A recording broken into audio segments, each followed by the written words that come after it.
I want to thank the City of Los Angeles, Department of Cultural Affairs, the California Arts Council, and the Los Angeles County Department of Arts and Culture, as well as all of Craft America's supporters for this event today and the Making Waves exhibition. Thank you most of all to Joan for today's talk. We're incredibly excited to hear about your work. Joan comes to ceramics with degrees in education and geography, and that has imbued her work with an interdisciplinary and very politically charged perspective. Joan is born and raised and based and joining us today from Pasadena, California. And she descends from a line of Japanese and earlier Korean potters that date back to the 15th century and maybe beyond. Her love of clay became apparent when she took her first class in 1979.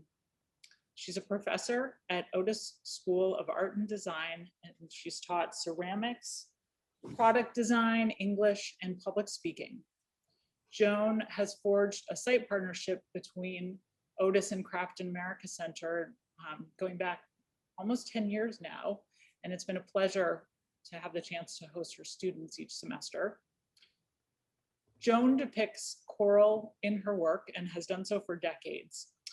She had an exhibition at the American Museum of Ceramic Art a few years ago, which featured her series of bleached coral reef totems and lanterns, and that was a large impetus for the Making Waves group exhibition. Joan is incredibly witty and outspoken, both with her words and absolutely with clay, and her work is filled with puns that bite. She has a prophetic sense of the world in terms of nature, environmental crisis, politics, and the economy. She's always on the pulse and generally a step ahead. Her ceramics are included in permanent collections of museums all around the world, including the Smithsonian, the Cantor Art Center at Stanford, LACMA, and more. It's a pleasure to have you here today to launch our programming, and we're excited to learn about how you've incorporated all of these environmental practices into your life, in addition to expressing all of this through your art. So thank you, Joan. Wow, thank you, Emily, and thank you, everyone. I know a lot of you are from out of town and in different time zones. It's early in Hawaii, and it's a little after lunch for those of you from the East Coast. It is a pleasure to be here today, and thank you so much to Craft in America. At this point, I'm going to go ahead and share my screen. This will stop others share screening. Do you want to continue? Yes, I do want to continue, and I will share. So here we are.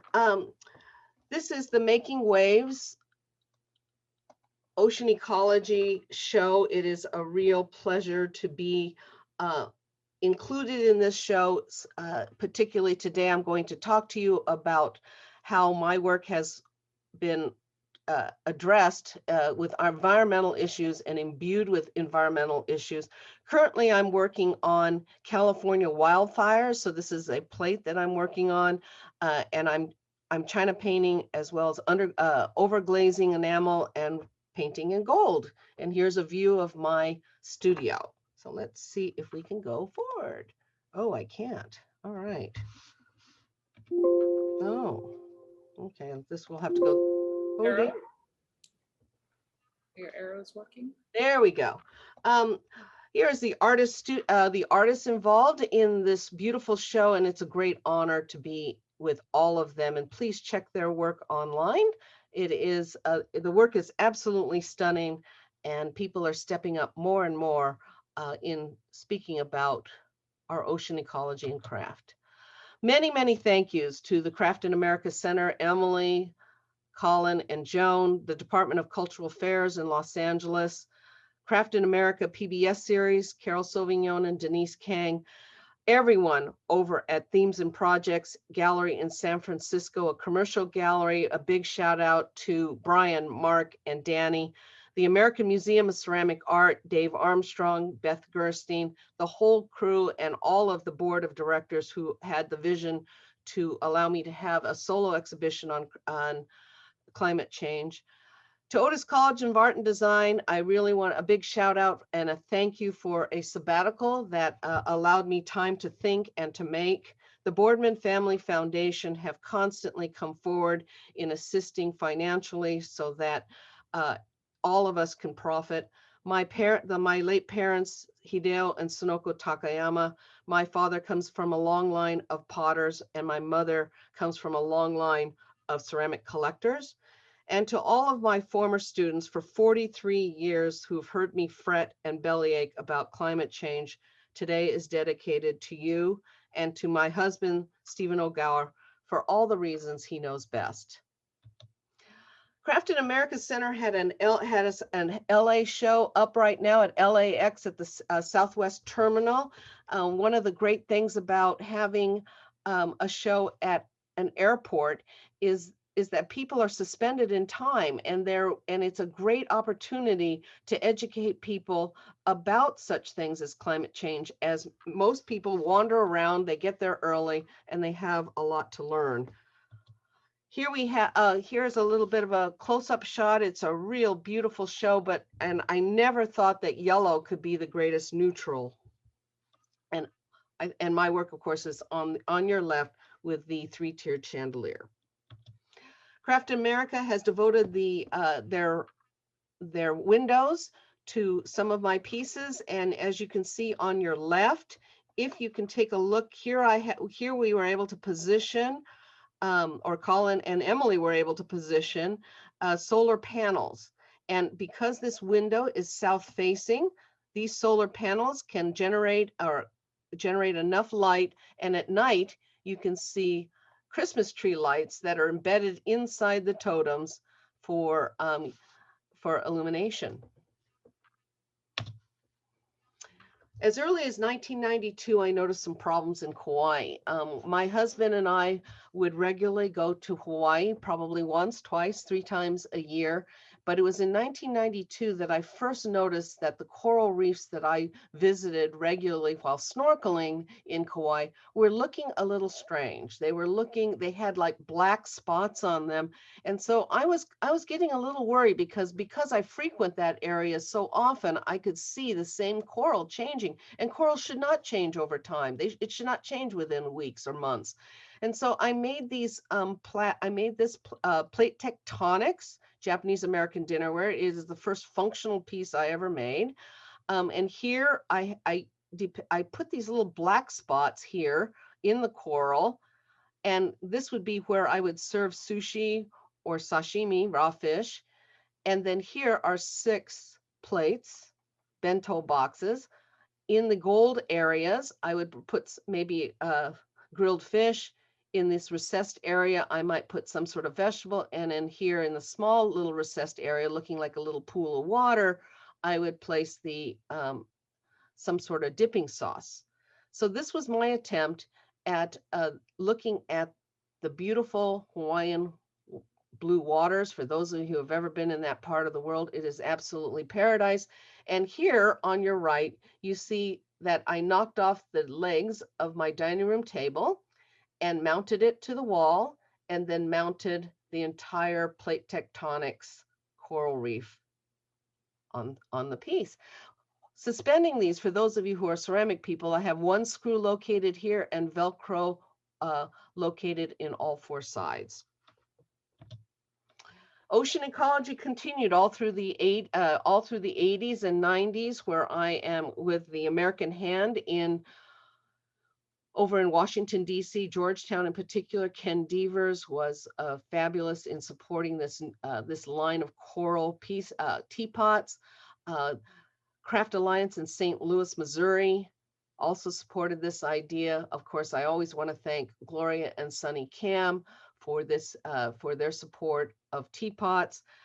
Here's a sea urchin teapot. And at the same time, I start thinking about fossil fuels, that fossil fuels were creating greenhouse gases. And as early as 1973, I was starting to be concerned about fossil fuels when I was a geography ecology major at UCLA. I was also an East Asian studies major, which might come in a little later, but a dual major. However, what was really interesting about fossil fuels was greenhouse emissions. We learned some about that. In fact, it was in its infancy. And the idea is that greenhouse emissions emit carbon, which traps hot air in the atmosphere. Now, if you think about your car, a metaphor for this could be thinking about the interior of a car on a hot summer day. Don't you realize that all shut up that when you get inside, it is super duper hot because the ceiling of your car holds that heat in. In contrast, on a cold winter day, you go in your car and it actually is colder inside inside your car rather than outside. So that is the idea of greenhouse emissions, that think about the earth as a big car, and that as the heat, as we have more and more carbon trapped, and we have our ozone layer thicker, holding down the heat or holding down the cold. It was predicted as early as 1973 when I was a student at UCLA listening to this, that someday we would have more severe blizzards, we would have more severe heat, and we would have all kinds of ecological issues. At the same time in the 70s, I noticed that what used to be a cheap way of feeding your family by eating fish in my family, Americans were starting to eat fish, and we were starting to then become a little bit overfished, even as early as the 70s. And of course, we're now in a situation where we are overfished. Fossil fuels consumption continues to be in my work. Here you have Tipping Point, and this is modeled after Malcolm Gladwell's book, The Tipping Point, a book that I taught at Otis to all of my English students. And it is the idea that you can go along and then suddenly there's a tipping point where maybe the fossil fuels and our addiction to SUVs and fuel injection in cars allow us to even go further, consume more, buy more cars. One car family turns into two car families. Two car families turn into three car families. If you have 5 people in the household, you have 5 cars. It is our addiction, at least in Los Angeles, to a car culture that triggered this idea of a cup that is tipping and a tipping point possible. Over at the American Museum of Ceramic Art, I did this piece and it was called America's Crude Awakening, Our Stack of Dead Cars. I think these are all Porsches, to tell you the truth. And then the continental United States in black, a cup that is tipping and starting to show the problems with our consumption and our addiction to cars, at least in Los Angeles. This piece is also over at the American Museum of Ceramic Art. It's an early piece where I'm talking about sustainability, and I write poetry all along here about me harping and commenting about, can we have a sustainable future? Over on the right-hand side is California's role, R-O-L-E, California's role in crisis. This is in the collection of Carol Halperin. And here is the state of California. And here's the Gold Coast of California. And Sushi is talking a little bit about subprime lending. This is talking about the 2008-2009 economic financial crisis, where we have banks sinking in the sushi. The subprime lending real estate practices are sinking our banks. Again, just to remind everyone, our dependence on fossil fuel is decadent, with these flies flying around and costing us a lot of money. Here is the TARP program. This egg, Sushi, is holding down the TARP, and TARP is covering our economic problems. And in the back, we have a little bit of salmon Sushi with a house that is bleeding money. On the left-hand corner is in the collection of Marianne Huds, and this is, I'm starting to make desserts that are talking about obesity, opulence, and overconsumption. 1993, we had the Pasadena fire in our area. It was October. The winds were high. The fire was started by a homeless person who started a little campfire, and it took off in the Santa Ana winds. It was not arson, it was not intentional, but between 3 and 4 o'clock in the morning, 100 homes in Altadena and Pasadena were destroyed. This was before we had automatic warnings. It was really quite chaotic. And I remember my cousin's husband, Jan Takata, called and said, Joan, look outside your window. And all I saw was fire all over this mountain. So this is my view from the home, our home. This is a shot shortly after the fire. And you can see that all the trees are gone, the chaparral is gone, but we had had a serious rain that made all of the ash and all of the black soot and debris come flowing down these canyons into our neighborhood.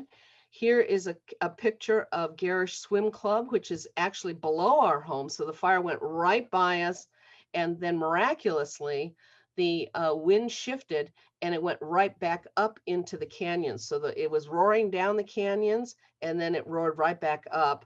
But what is interesting about this is right back here was our fire department, and our fire department burned down. So the county fire department burned down. They were able to escape, get the equipment, and turn around and fight the fire, but it was difficult. And it was in 1993 where I changed all of my thinking to think about how can we define nature and expect to win, from John McPhee, who is a New Yorker Magazine author and wrote the essay Los Angeles Against the Mountains. And he calls us nature's nitwits, which we are, because how can we live between the cusp and nature and expect to win? So this informs further work over at AMOCA, American Museum of Ceramic Art. I make another American continental United States as a sushi tray, and this one was called Sushi, the New Fast Food. And again, I'm talking about economic problems. I'm talking about environmental issues. I'm talking about fossil fuels on every piece of sushi. And I continue to use food as a metaphor to talk about opulence, overindulgence, obesity. And I think I titled this series Made in Pasadena. So in 2006, here's my husband, Steve Ogawa. He is, at the time, he was a organic produce broker. He is now retired, but he determined that the average piece of produce travels 1,200 miles between the grower and the consumer. That's just way too far. So what Stephen did is he removed our front lawn. He started building beds, raised beds, and in between he placed decomposed granite so that we would have nice walkways. We measured my arms to make sure that they would go halfway through, halfway here, and I could pick and he could pick. And we were the first in the neighborhood to do this. But I think the overall reason we did this is that I was teaching cradle to cradle, which is, of course, I think the Bible of sustainable living, with Michael Brongart, who is the chemist. But William McDonough is an architect, and he's very, very articulate. He has, check him out on YouTube and everywhere else.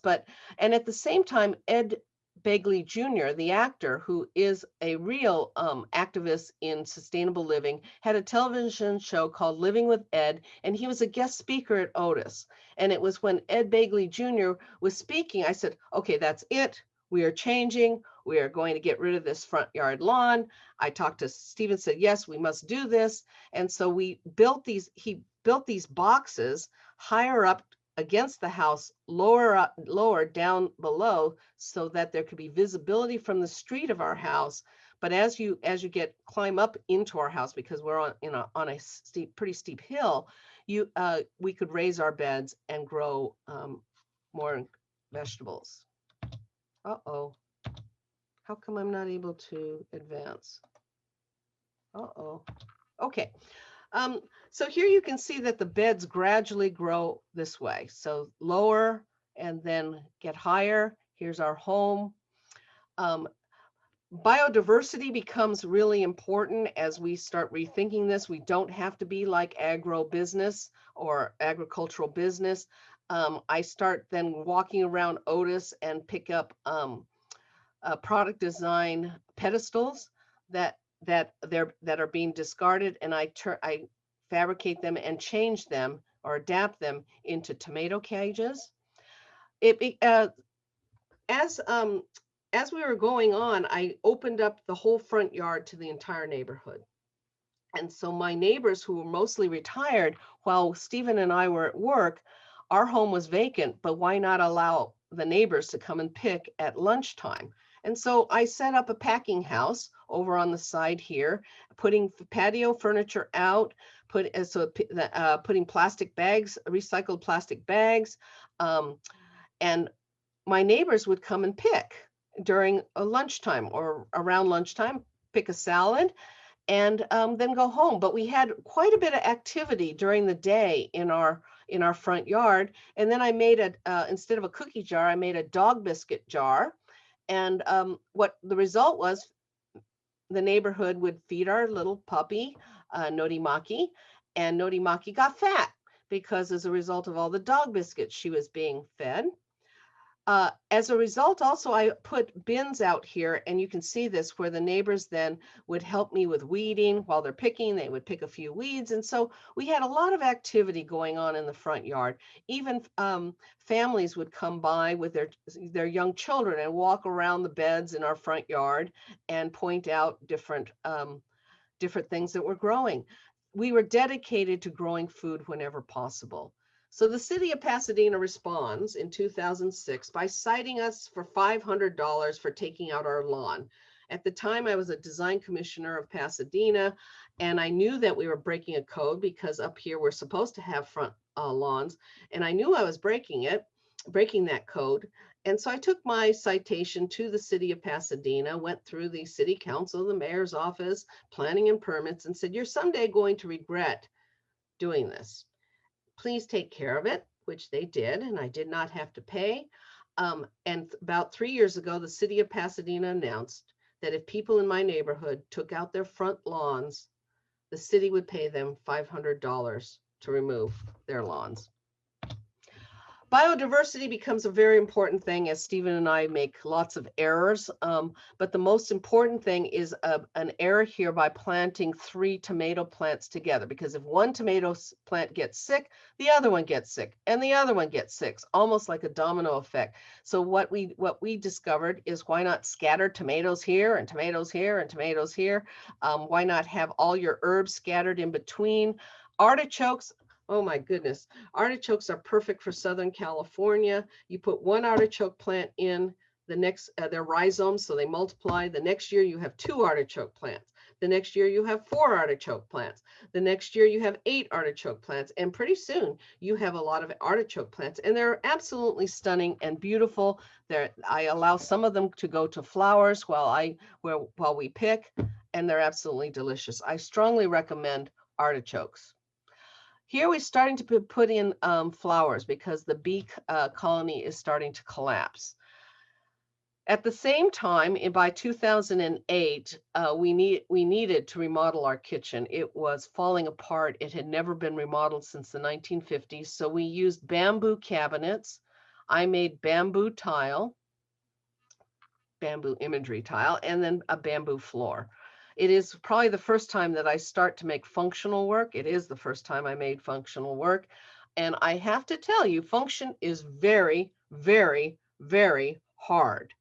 And I have a call out to all of you who are functional potters. Get to work and let's replace paper and plastic. So here you can see that I made the tile by pressing in pieces of bamboo into bisque, and then I fired the bisque, and then I pressed the clay into the bisque mold. Very old method, and really it was very hard to get this imagery. So I would jump on it and stand on it and pound on it with my feet to get a nice clear press mold. Here is a garden window to bring in a little bit more light, and I made candlesticks as well. Function. I continued with function for a few years, making it started off as kiddish cups, then evolved into chalices, serving dishes, because of the idea that probably the first plate was a leaf. Another one that is the first plate might have been a leaf, and here you have cup and saucers. Flowers start becoming very important in this gardening and also in my ceramic work as I see the bee colony continue to collapse. And it was starting to see, seeing a bee was becoming rare. So every morning, armed with the same paintbrush, I pollinate every flower that I see, particularly in any any sort of fruiting vegetables such as squash or tomatoes. If they're sulfurs like peas, I don't worry too much about it, but I do pollinate every morning with a strong cup of coffee and my paintbrush. At the same time, we received a corporate sponsored project from Hillside Cemetery. Otis product design students made beautiful cremation urns. Now you say, those of you who are local, Hillside Cemetery is a Jewish cemetery and they had run out of space. Jews traditionally do not cremate. However, Hillside Cemetery ran out of space and we're thinking of developing a 3 or 4 story building and having visitation of cremation urns. So Maxine Wong, a product design student, designed this urn, and Joe Coons of Laguna Clay was our mentor faculty. And sadly, during this project, Joe passed away suddenly, never saw the finished urns, and this urn is his final resting place. A big shout out to Laguna Clay for their support during this project. Esteban, a master mold maker, plaster mold maker, made the mold. Juan is a glaze chemist and formulated the glaze. We placed Joe's remains and his urn in the conference room over at Laguna, and employees were able to visit. Sometimes what we do is important. At the same time, my teapots, which continue to be colorful, but continue to talk about overindulgence, overconsumption, opulence, and vanishing species. In the center here, you see my gator bag, the use of alligators or crocodiles to make these bags, and the opulence and overindulgence of gold. Here is a claw, some more claws on the foot. This would be the spout.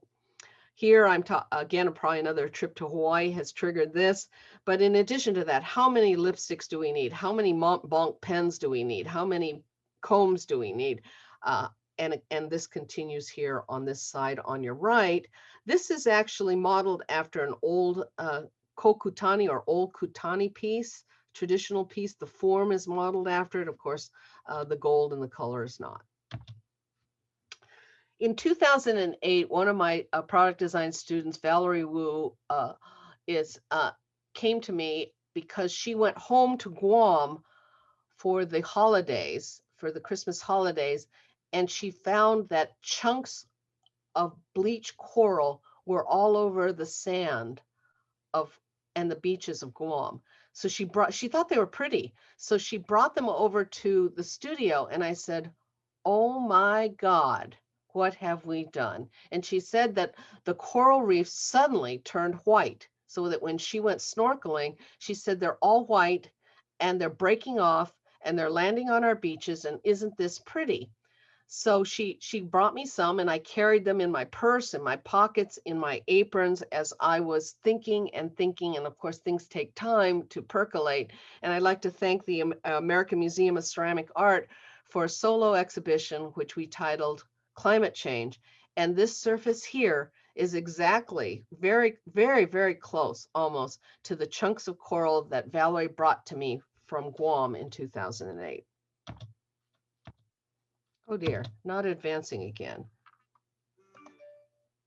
Okay, how come? Okay, so this show was over at the American Ceramic Art, American Museum of Ceramic Art. Let me just call them AMOCA.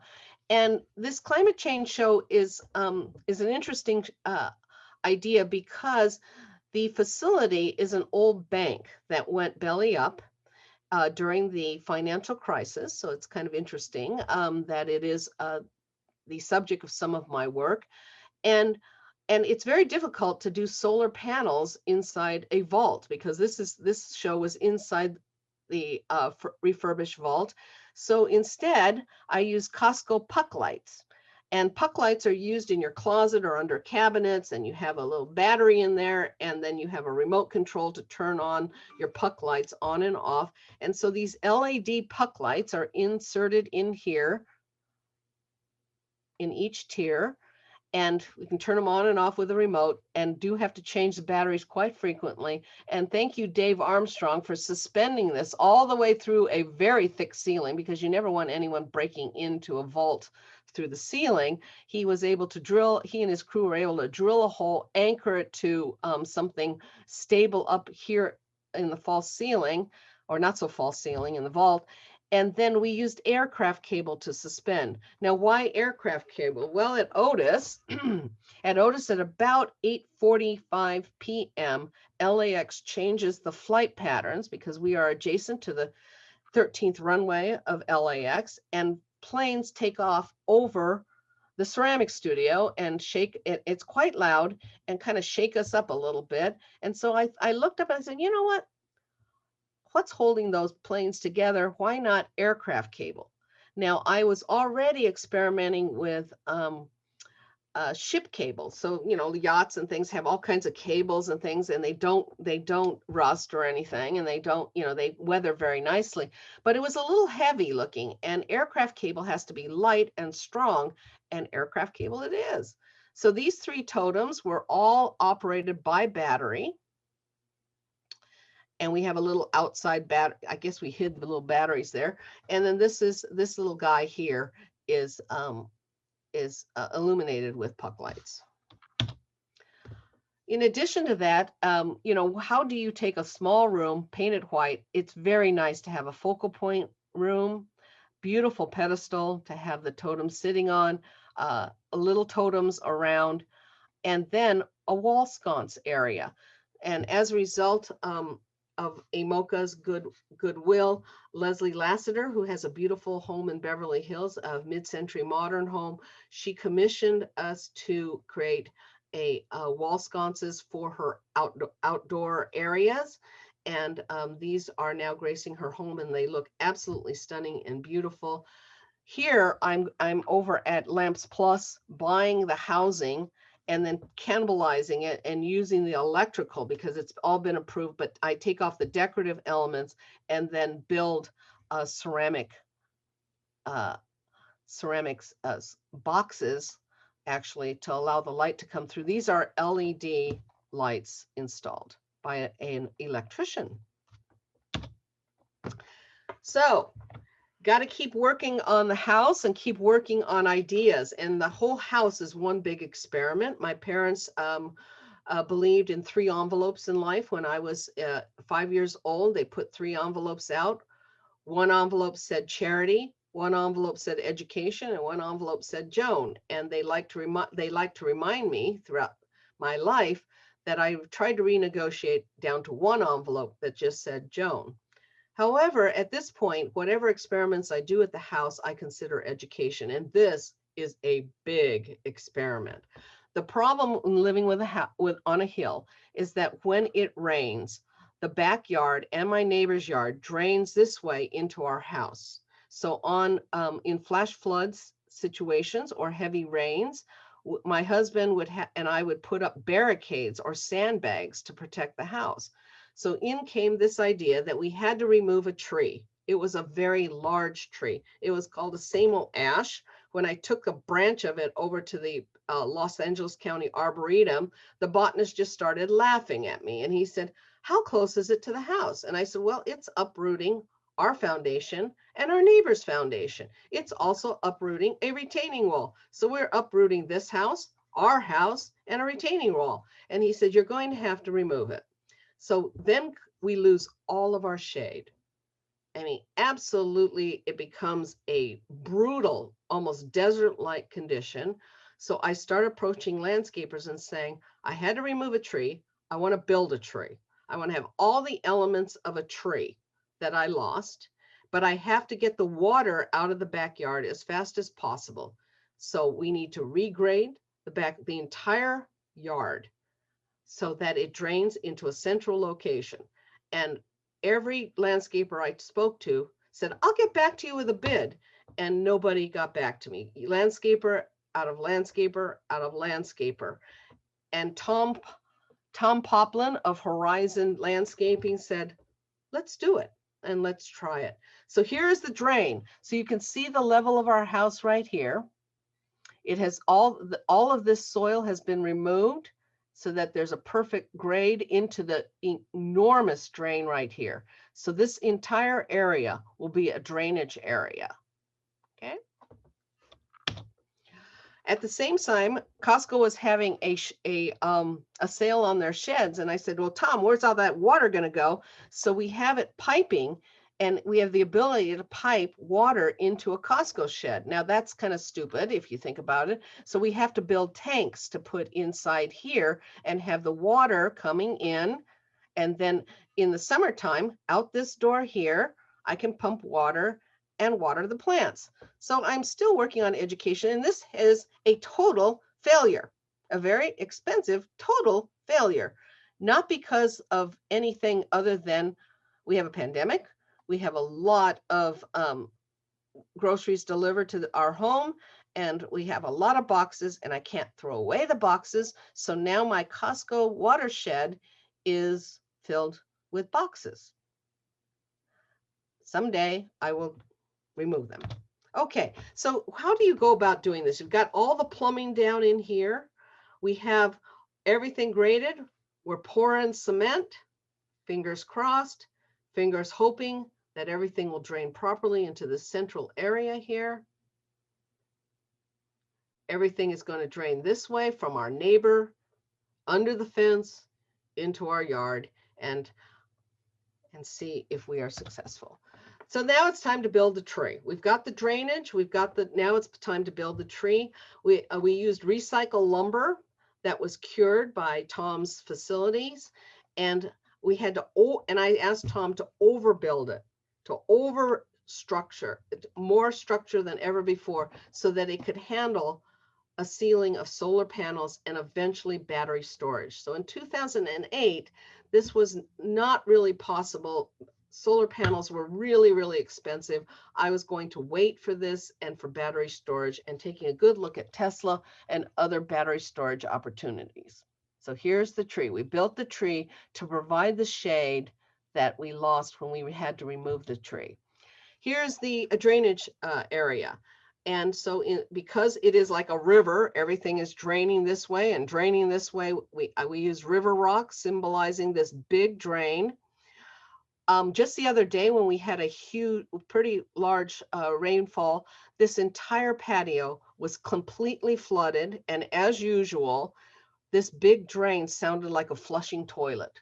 So on heavy rain days, you hear this flushing of all this water just going down this drain.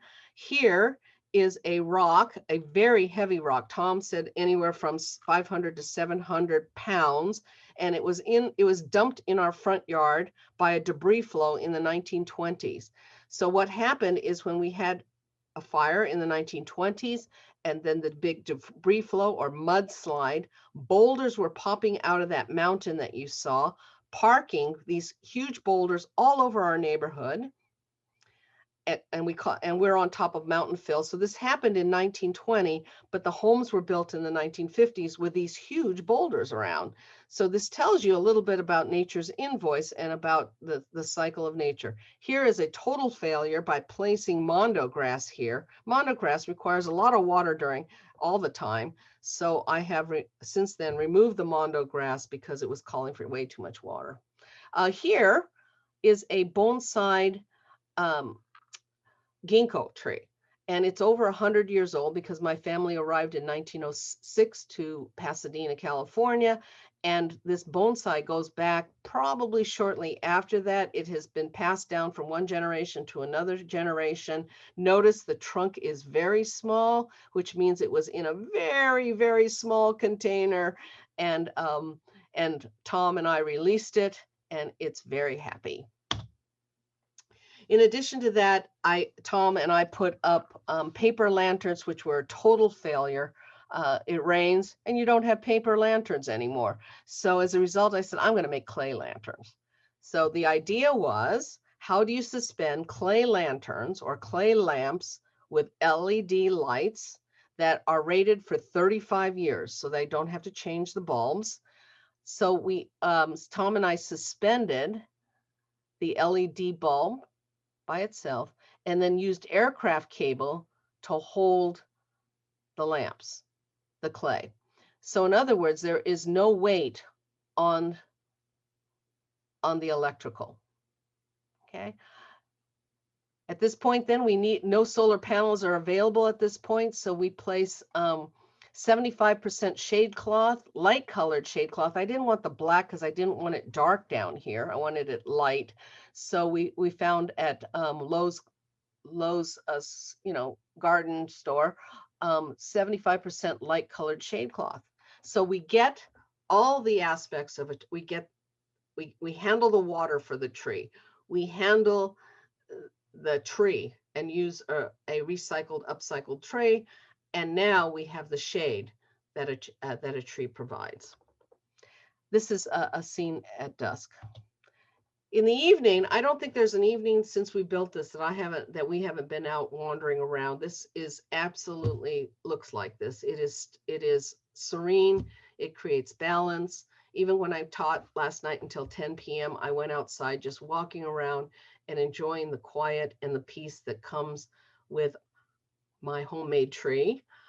In addition to that, I started making planters. I have since then removed the kalanchoe, and I am growing food in them during this time of the pandemic.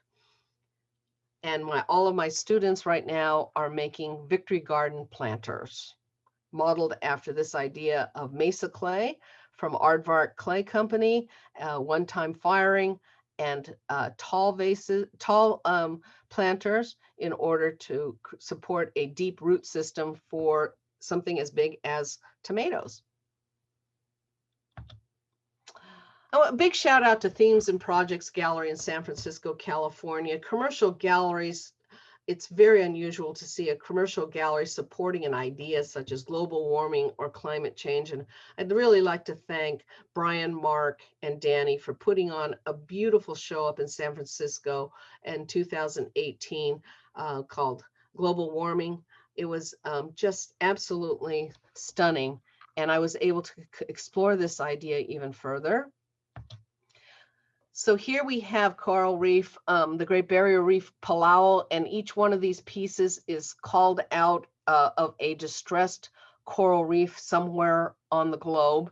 Here you see it without lighting, and here you see it lit. It runs about 4 feet high, and my thought was to have these as garden sculptures, outdoor, indoor, either way, solar powered if it's outdoor, battery powered with LED lights if it's indoor. And the idea is to replace garden planters and create sculpture and while still making environmental commentary.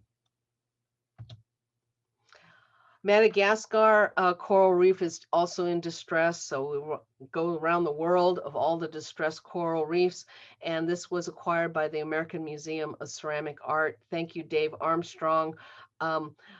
Thank you, AMOCA, for allowing the photography to be taken by Andrea Rubino, who is taking the photograph of this piece in their photo studio.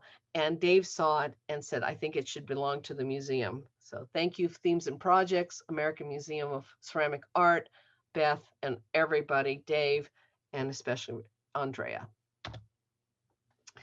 In addition to this, I did wall pieces. This is a triptych, and wall pieces are not new to me. However, it is kind of new to do something that's non-functional, as Themes and Projects is a fine arts gallery, and here I had an opportunity to start thinking three-dimensional paintings.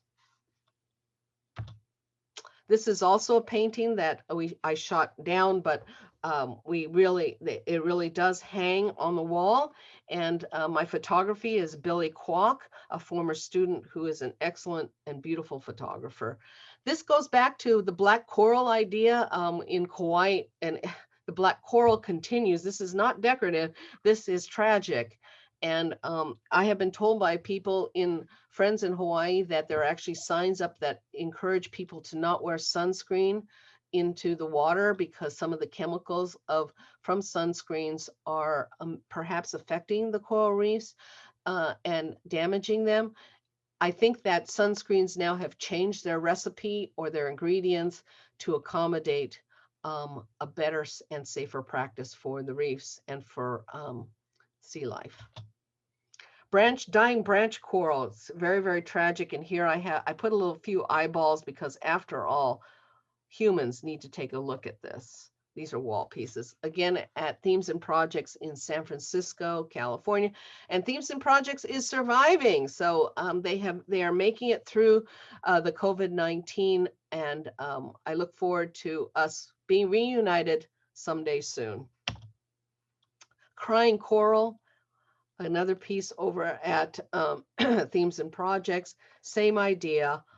This is for indoors, so as a lighting indoor possibility. This gives an idea of how some of these pieces would look in a home over at Themes and Projects. Great Barrier Reef, Queensland. This first showed at Themes and Projects and is now over at Craft in America. And you can see the coral and the lighting.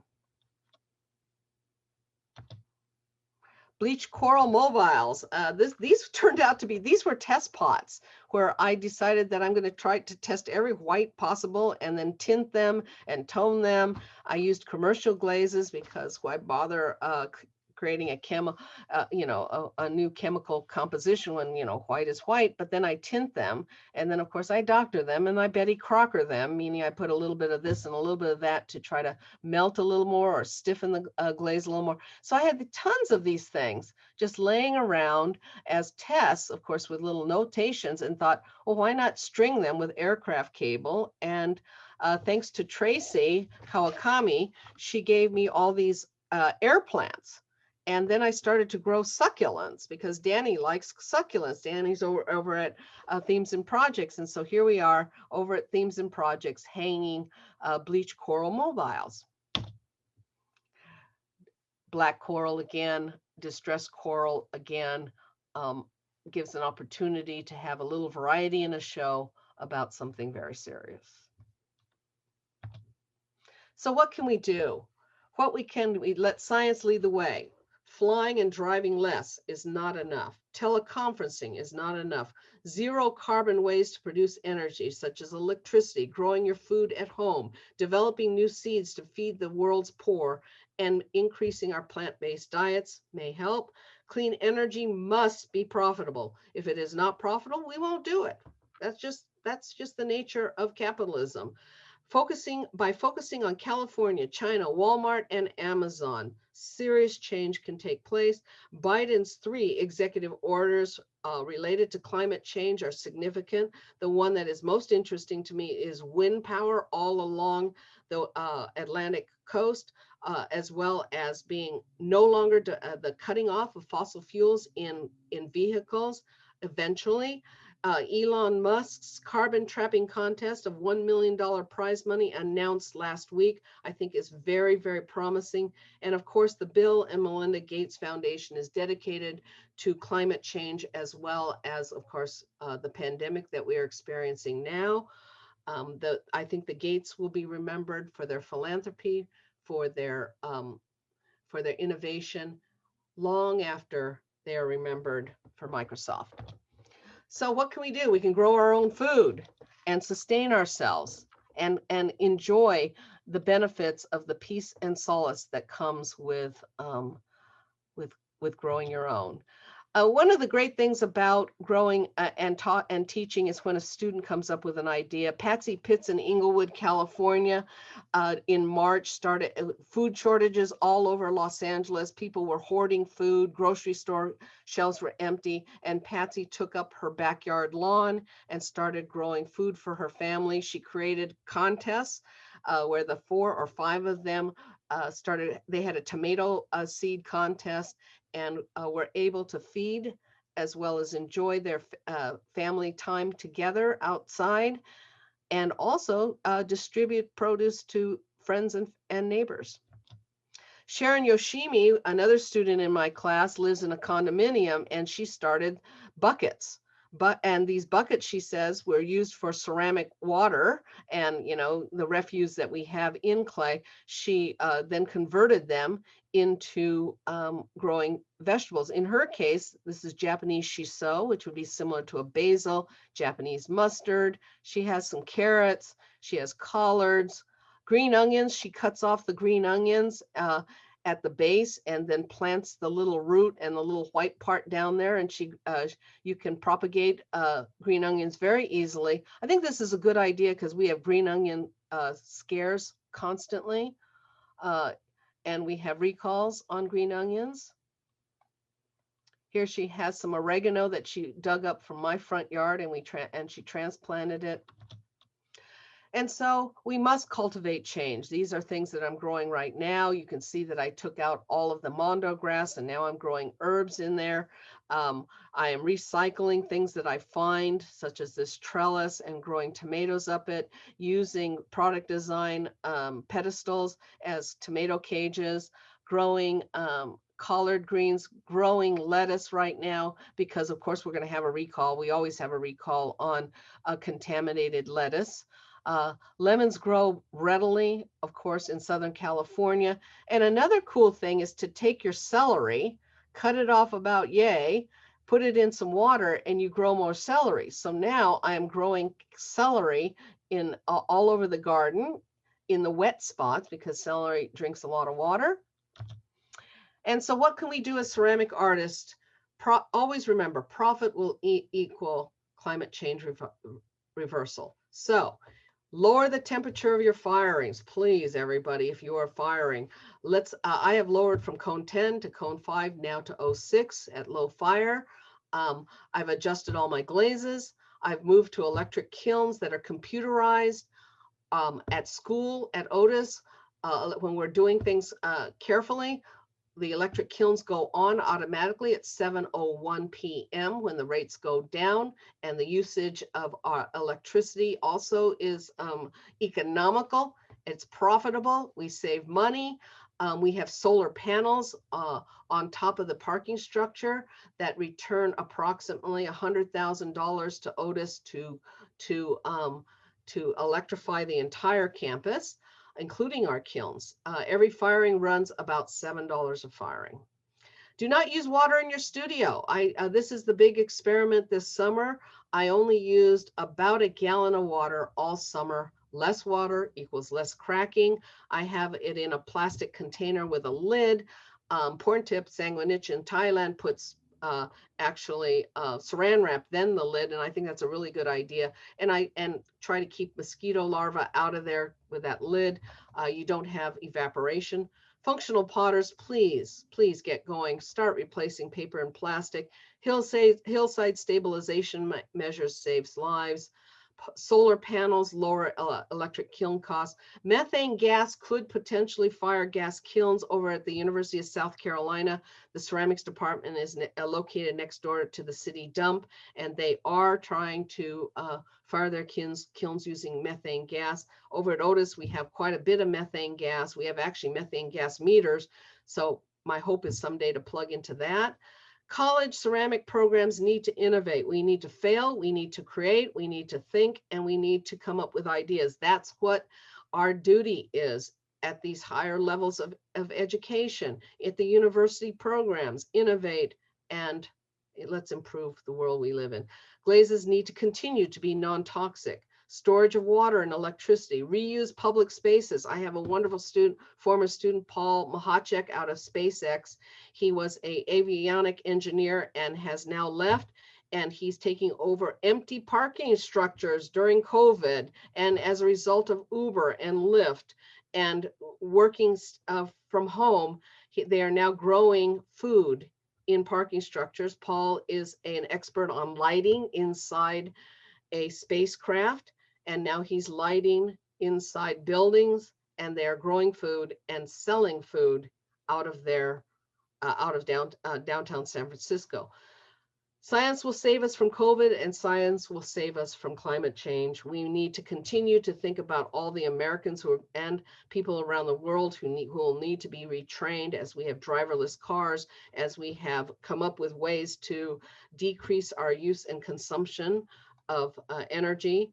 Jobs in new economically sound infrastructure will be opening up. There will be opportunity to move from coal mining to retraining Americans in various locations throughout the United States, retrain them in jobs, maybe not sitting in a classroom where you learn the theory, but the application might be lost, but actual retraining on the job. Bill Gates's book is coming out. It's on climate change. I just ordered it. It comes out officially February 17th, but I'm getting it February 16th. I'm not smart enough to help Bill Gates, but I am smart enough to read what he's thinking. And so I want to close by saying COVID-19 has allowed me an opportunity to think. It has allowed me an opportunity to continue to teach online.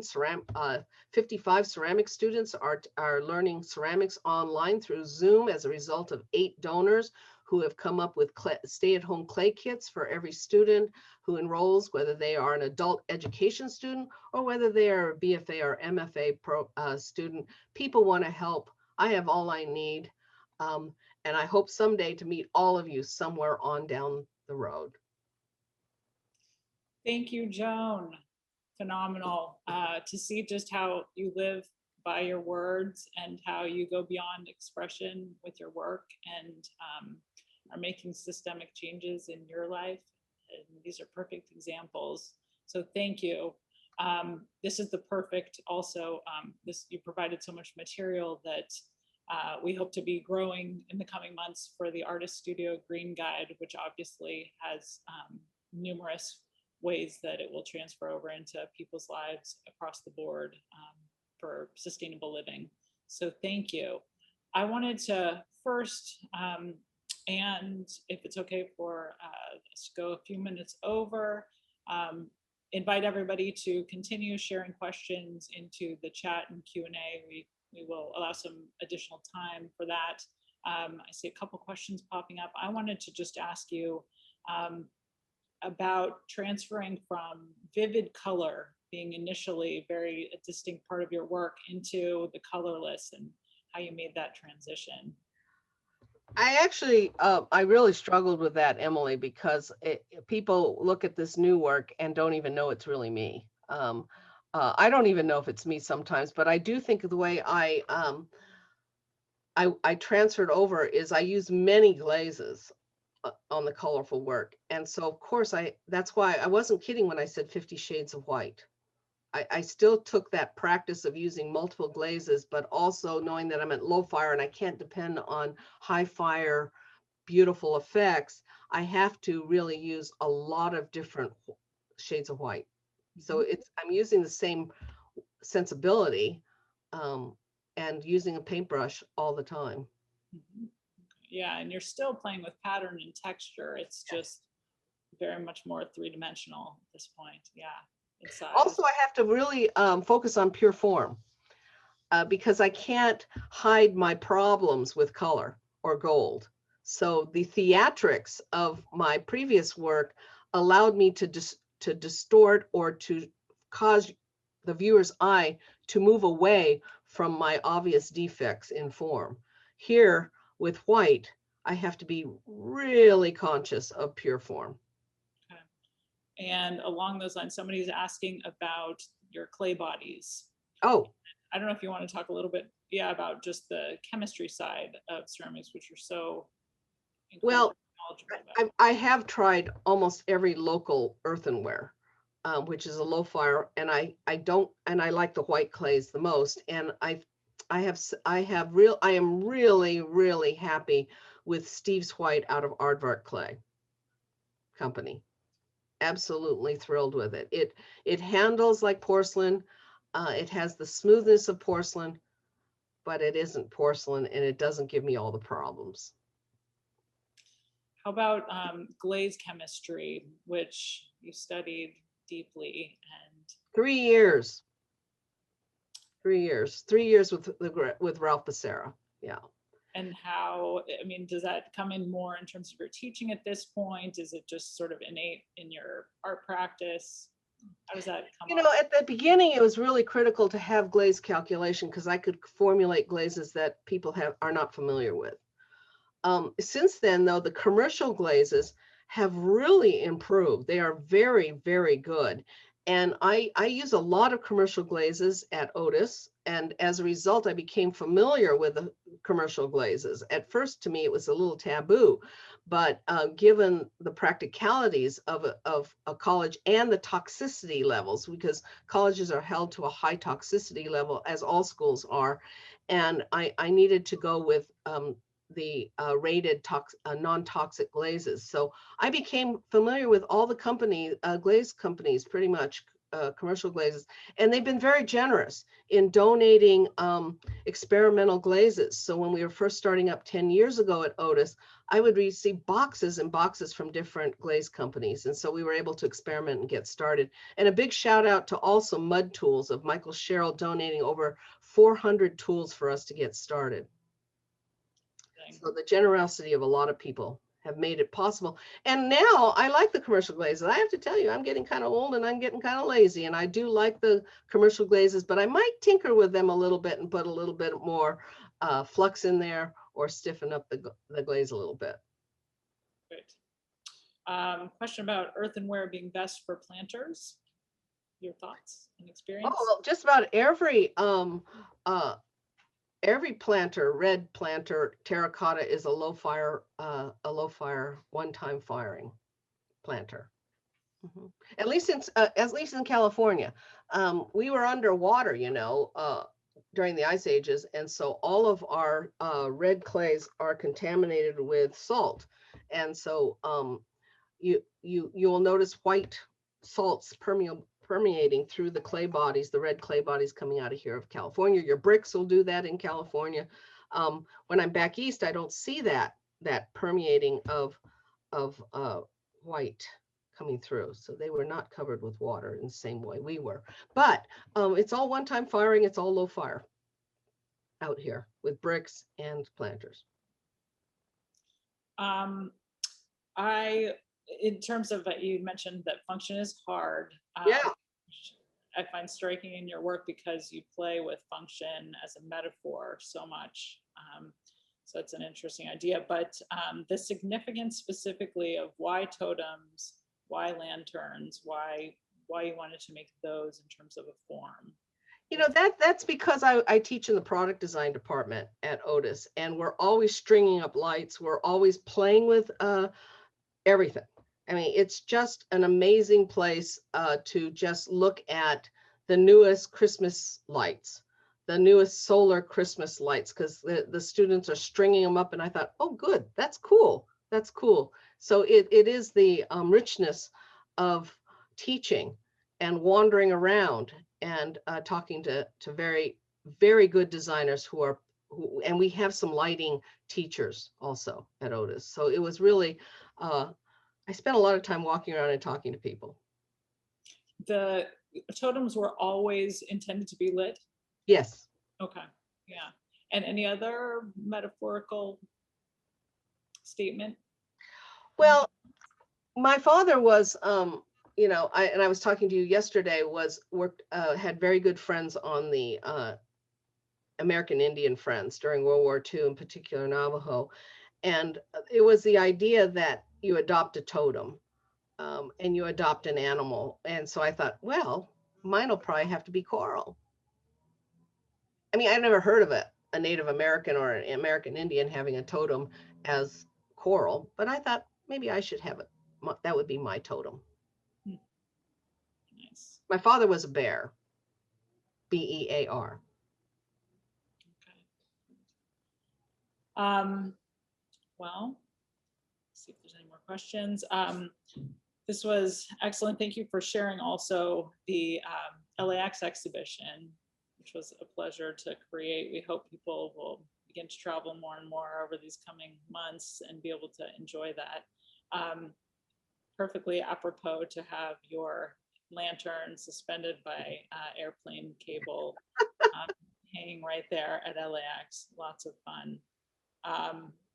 So thank you so much. You've inspired us all to think more deeply about how we can all make changes in our lives, and inspired us incredibly deeply with your work.